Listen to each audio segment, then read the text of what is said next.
बिस्मिल्लाहिर्रहमानिर्रहीम। अस्सलाम वालेकुम स्टूडेंट्स, आज हम ग्रेड 1 की कारवान उर्दू के सबक नंबर 7 की तरफ जाते हैं। आज के हमारे सबक का उन्वान है कुकड़ों को। बच्चों, ये नज़म दी गई है, आपने इस नज़म का अच्छी तरह से मुताला करना है। एक मुर्ग जो कि अक्सर औक़ात देहातों के अंदर भी पाए जाते हैं और सिटीज़ के अंदर भी ये मुर्ग जो घरों में रखे हुए होते हैं वो इस तरह बोलते हैं। तो सहरी का टाइम होता है तब भी बोलते हैं और रात में जितनी भी नमाज़ों का टाइम होता है मुर्ग बोलते हैं। तो हफीज़ जालंधरी की ये नज़म है, इसको आपने पढ़ना है। खूब आकड़ कर चढ़ खांचे पर, हाँ अब तन जा मुर्गा बन जा।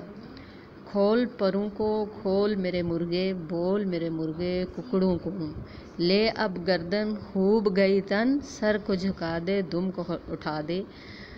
अपने बाजू तोल मेरे मुर्गे, बोल मेरे मुर्गे कुकड़ों को। सारे लड़के नूर के तड़के सो के उठेंगे और सुनेंगे तेरा निराला ढोल मेरे मुर्गे, बोल मेरे मुर्गे कुकड़ों को। अब ये नज़म है, इसको अच्छी तरह से आपने पढ़ना है और इसकी इमला को आपने दुरुस्त करना है। अगर कोई आपको लगे यहाँ पे मुश्किल अल्फाज तो उसको आपने रफ़ कापी के ऊपर दोबारा लिखना भी है। उसके अलावा यहाँ सवाल नए अल्फाज के मानी दिए गए हैं, यहाँ पे मानी दिए गए हैं। इन मानियों को आपने याद भी करना है और अपनी कापी पे भी लिखना है। इसके अलावा सफ़ा नंबर 37 के ऊपर देखिए, मुर्गा कुकड़ों को बोलता है, बताइए ये किसकी आवाज़ है। नीचे आवाज़ें दी गई हैं, चूँ चूँ, गुड़ गू, मैं, म्याऊं म्याऊं, काएँ काएँ। तो आपने इसको इनके नेम लिखने हैं आगे कि ये किसकी आवाज़ है। आपने इस सफ़ा नंबर 37 को इसके साथ फिल करना है। उसके अलावा आपको वर्कशीट्स दी गई हैं, वहाँ आपको सवालात दिए गए हैं और उन सवालात के आपने जवाबात भी लिखने हैं और उनको याद भी करना है। तो बच्चों, उर्दू में सवाल को सीन और जवाब को जीम से ज़ाहिर किया जाता है और सवाल के आगे सवालिया क्वेश्चन निशान और जवाब के बाद हैश ख़त्मा यानी उसे ख़त्मा कहा जाता है लगाया जाता है। अब नीचे जो जुमले दिए गए हैं इनमें जो सवाल है, सवाल जो पूछा गया है, जैसे ये नज़म किसके बारे में है तो ये सवालिया क्वेश्चन है आपने डालना है। ये नज़म मुर्गे के बारे में है जैसे ये जवाब है और जवाब के आगे हमेशा हैश यानी कि ख़त्मा लगाया जाता है।